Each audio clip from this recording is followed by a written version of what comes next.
Hello Libra, welcome back to my channel if you're a returning subscriber. If you're new, welcome. I hope you enjoy the reading. It's a general life reading for your sign. Please don't forget to like and share, or like and subscribe, as that does help to move the videos around YouTube. Alright, so we have got here the first house coming in. First house is to do with your body, your physical body. It's also what you're projecting outwards to people at this time. So what they're picking up from you. So this can be your attitude, the direction that you're heading in, your awareness, your awareness of the world. It can also be about awakening to certain things as well. And certainly that's happening to a lot of people at the moment. It's also to do with your outlook and your point of view. Also the direction that you're heading in your life at this time. So, there is a doorway there. It's about your doorway to the world. What direction are you going in? And so it's about your expression, and it's your outer self, really. That is what is coming up for you. Now we've got at the bottom Void of Course Moon, and then at the top we've got Irene Peace. So with the Void of Course Moon, this is saying that things are not what they seem right now. Now this can be this is like a shadow period the moon goes into when it's between signs. It goes to sleep.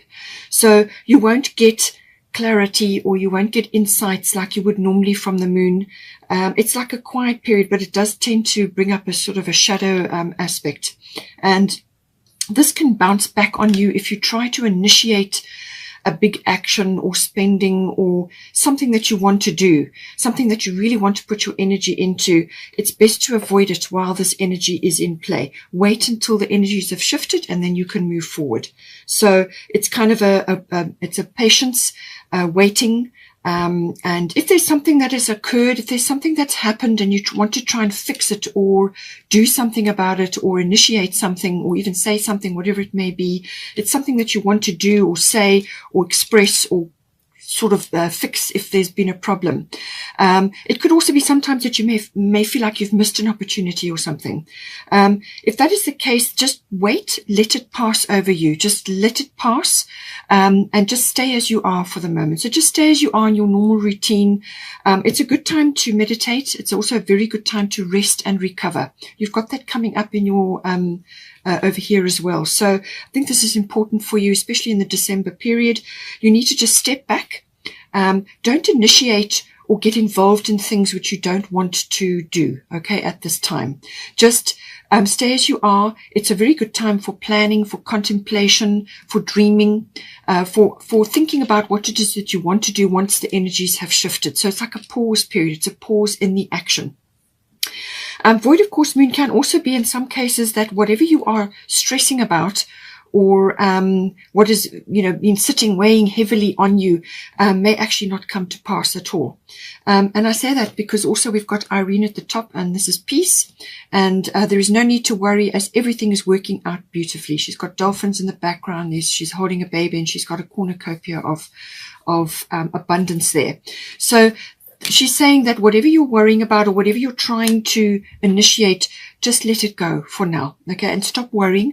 Everything is going to be fine. This is a very good time for self-care now. So this is like sea salt baths, or swimming in the sea if you can, or sea salt bath rituals, as I said, or drinking lots of water, or just resting, relaxing, going to a spa, or doing rituals or doing activities which are peace enhancing. That is what she's here to tell you. Just to bring that peace into your body, because when you're feeling peaceful within, then there will be peace without. As within, so without. Okay, so come back to that. Do everything you can to enjoy relaxed rest and recovery while this is happening at this time. Now, for things that are coming up that you need to deal with, you can actually just delegate. All right. Green Tara, she says, ask others, including me, to help you instead of trying to do everything by yourself. So this could be anything really, but it's what you're putting your energy into, or what you want to put your energy into. She's saying that you need to let go of that. Bring in others to assist you, whether it's family members, friends, anybody who's offering help, but also a service. You may need services to come in to assist you with something, but just try and spread the load, delegating, to whoever's around or whoever can assist you, because this is going to give you this rest time which you desperately need. You need to actually plan it in and set time aside for yourself, for your meditation, for your contemplation and all of that, and peace-enhancing activities, because then you can make really good decisions, and you're going to be making decisions. So rather take time out, plan it in, and get people in to assist you, or whoever is available to assist you. And if you've got family, then farm out tasks.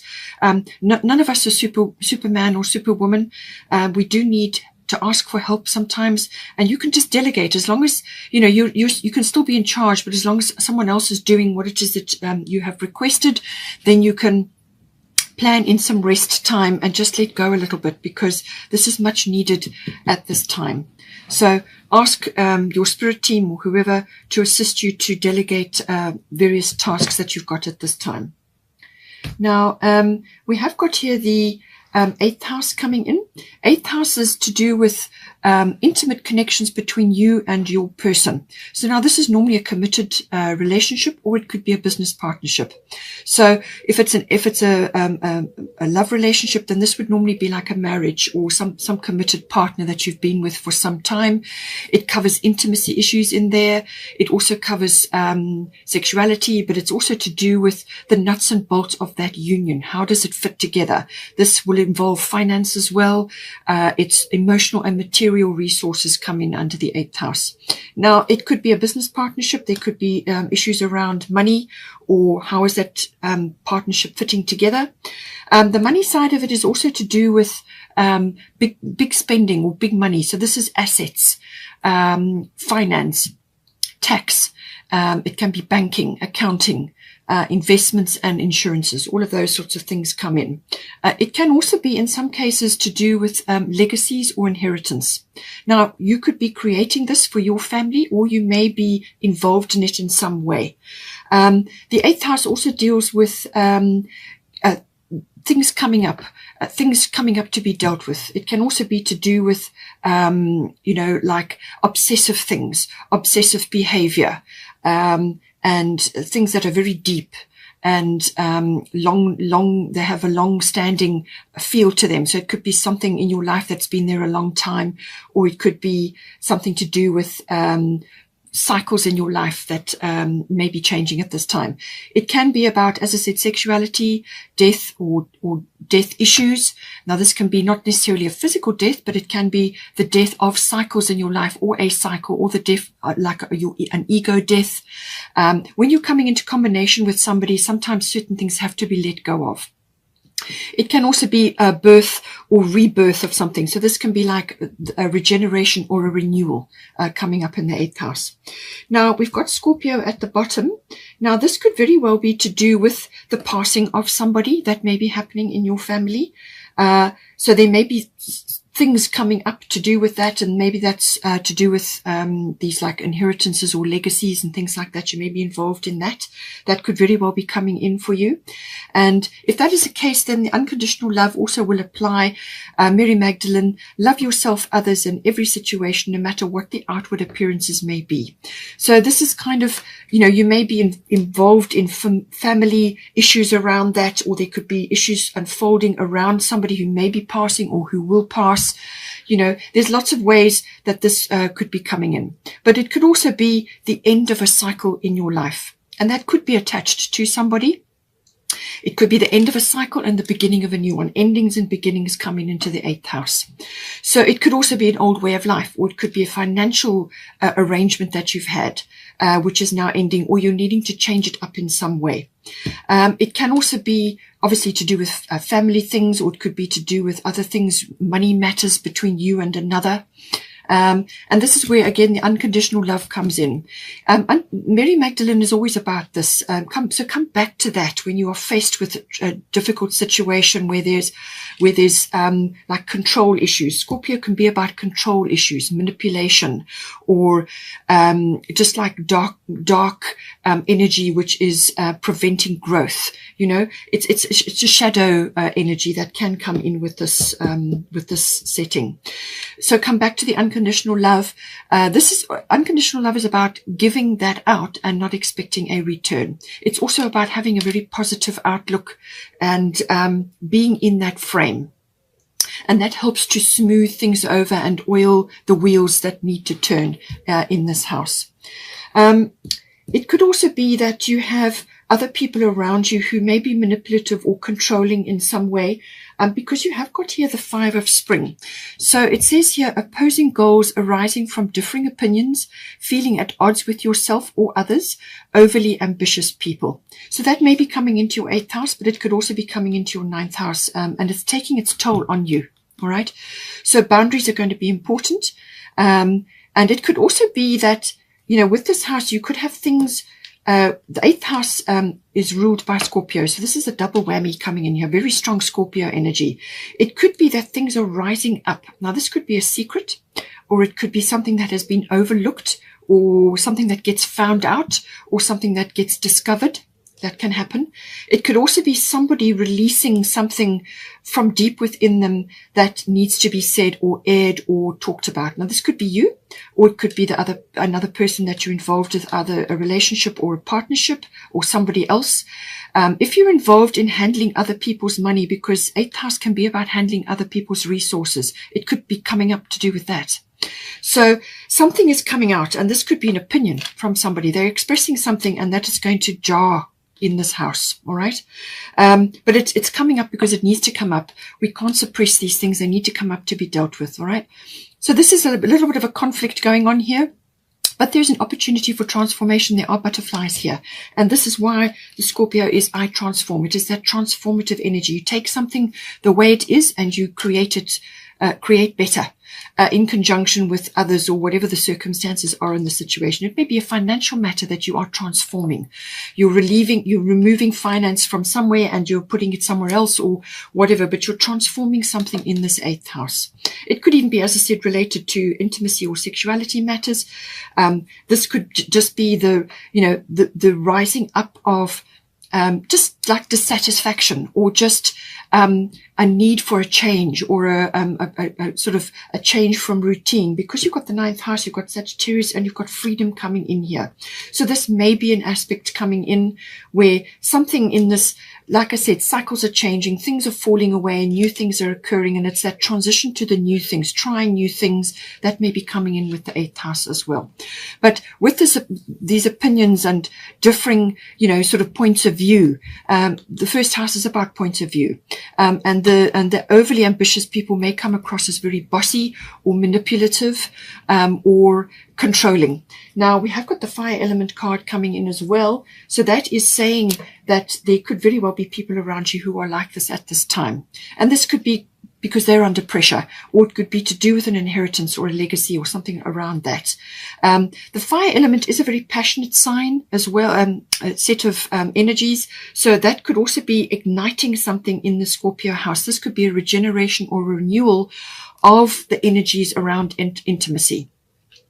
But it could also be regeneration and renewal around something else in the 8th house. But this is like a fire has been lit. This is a very enthusiastic go-get-em energy. It's a seek and claim energy. It's a very straightforward, direct, cards on the table, no nonsense kind of an energy. This, you may have to defend yourself, or you may be challenged by something.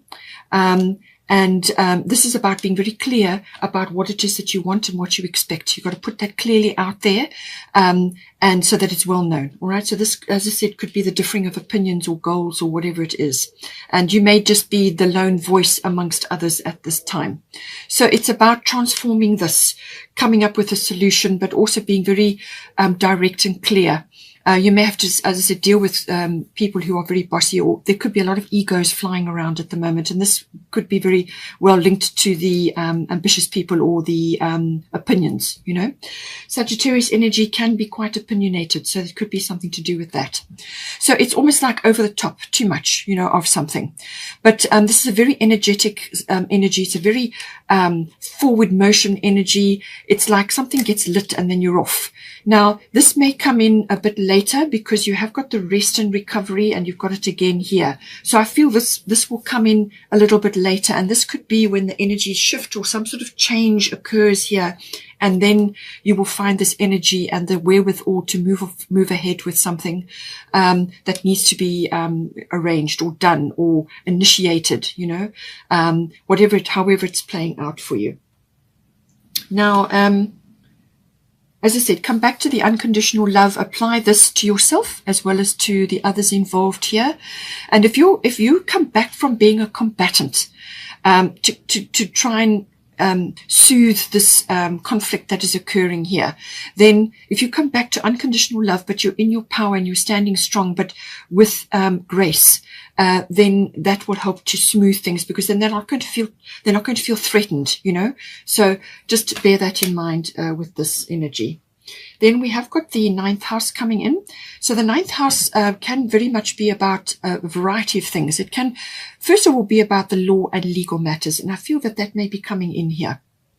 The law and legal matters, whether you are studying that or whether you're involved in a legal situation or legal matters, that could all be coming in. It's about higher education. So this can be university level, or it can be to do with like adult education, learning. But it's also to do with the sort of quests for the truth, seeking the truth in some way. Now, that could be through journalism, or it could be through the law and the legal system, higher courts, but it could also be through spiritual quests, because the 9th house rules, religion, belief systems, and also philosophy. And it could be that belief systems that you are seeing in the world, or things that you are seeing unfolding in the world, are shaking things up a bit, or they're just exhausting for you right now. There's something that is unfolding, but it's taking its toll. All right. So it could also be to do with teaching or publishing may be coming in. Anything to do with public relations or promotional work as well may come in here. So if you're a teacher, you may be going through quite a difficult time at the moment. So all of that, but as I said, it's taking your toll. So you need to take a break. Now, it can also be to do with travel. So this would normally be international travel or long distance travel. But so it's that seeking energy. It could also be an exploration or an adventure, whether this is internal or external. Okay. Now, with the freedom card, this is very much the Sagittarian energy. Sagittarius rules the 9th house. So we've got a double whammy with Sagittarian energy coming in here, and obviously the Scorpio.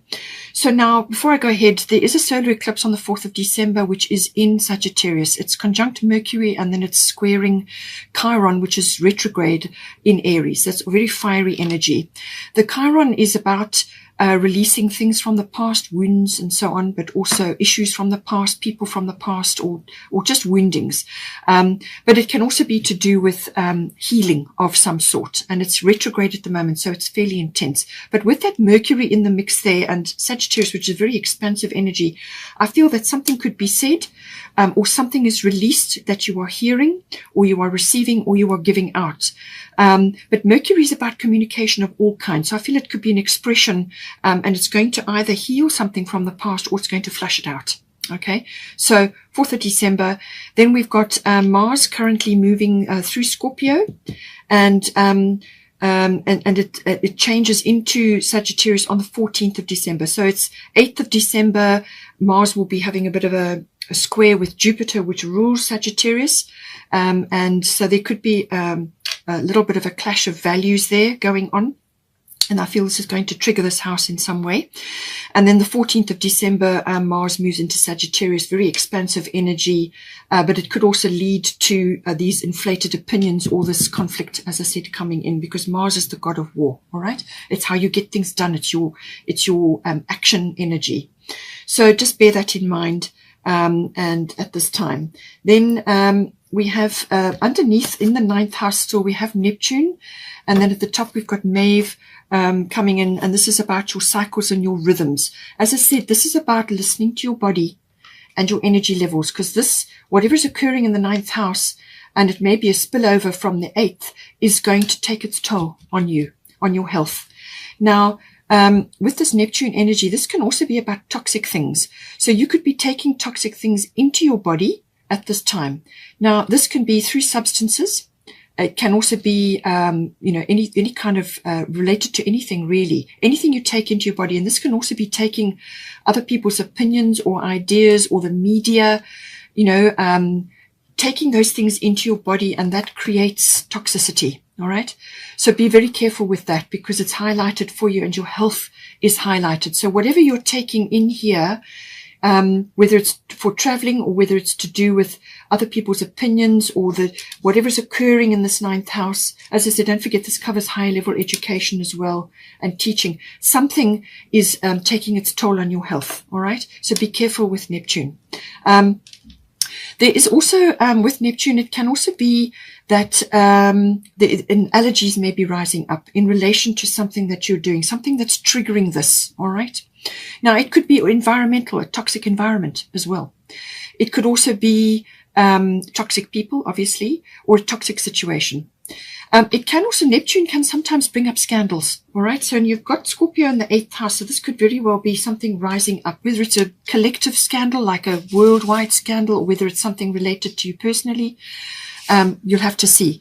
But there could be a little bit of something going on there. There could also be intrigue, especially with Scorpio in the 8th house.